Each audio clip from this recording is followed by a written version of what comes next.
கல்யாணத்துக்கு முன்னாடி பர்த்டே அப்படின்னாலே ஒரு ஆர்வம் இருக்கும். அது மட்டும் இல்லாமல் எங்கள் அம்மா வந்துட்டு காலையில் நேரமாக எனக்கு வந்து ஏனென்றால் உன் பிறந்த நாள் அந்த சாங் போட்டு தான் என்னை எழுப்புவாங்க.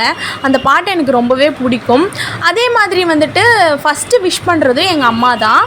கல்யாணத்துக்கு அப்புறமா இது நான் செலிப்ரேட் பண்ணுற செகண்ட் பர்த்டே. அதனால் வந்து கோயிலுக்கு போகலான்னு சொல்லி பிளான் பண்ணியிருந்தோம். போகிற வழியிலேயே வந்து சாமிக்கு பூ வாங்கிட்டு அப்படியே வந்து என் ஹஸ்பண்ட் எனக்கும் பூ வாங்கி கொடுத்தாரு.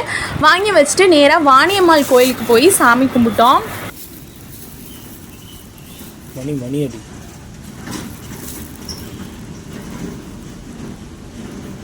எங்க இருக்கு ஐ இந்த இருக்கு லா லா லா லே லா லா லா லா லா லா லே லா லா லா. அப்படியே அங்கேருந்து நேராக கிளம்பி பவானி கூடுதுறை சங்கமேஸ்வரர் கோயிலுக்கு தான் போயிருந்தோம். அங்கே போய் சாமி கும்பிட்டு அங்கே வந்து லட்டு சேல்ஸ் பண்ணிகிட்டு இருந்தாங்க, பிரசாதமாக சேல்ஸ் பண்ணிகிட்டு இருந்தாங்க. சரின்னு சொல்லிட்டு நாங்களும் வாங்கி சாப்பிட்டோம். ரொம்பவே நல்லா இருந்தது.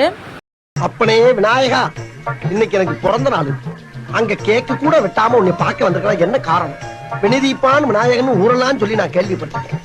இன்னைக்கு நான் வெளியே போறப்ப எந்த வினையும் எந்த வில்லங்கமும் என் எதுக்க வராம நீதான் என் கூடயே இருந்து காப்பா. வாட்டர் பாட்டில் எடுக்காம போயிட்டேன். என் ஹஸ்பண்ட்க்கு வந்துட்டு தண்ணி ரொம்பவே தாகம் எடுத்துக்கிச்சு. கோயிலே அவர் கேட்டார், கோயிலில் தண்ணி கூட இல்லை அப்படின்னு சொன்னார்.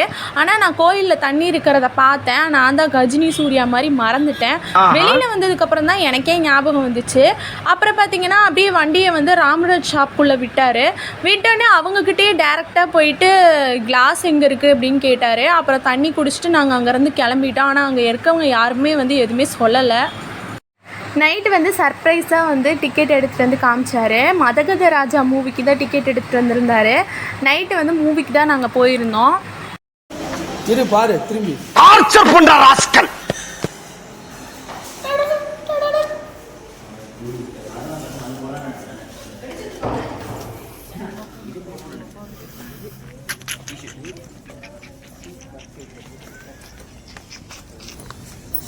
அன்னைக்கு இப்படி போட்டிருந்தீங்கன்னு நினைக்கிறேன். கடைசி சீட்டை விட்டுட்டீங்களா?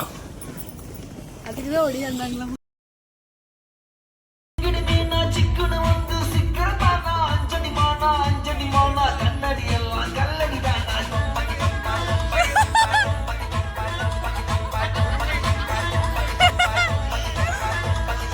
ஐயோ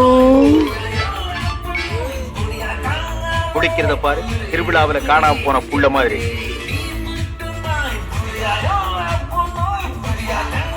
பாடுறே ராசாத்தி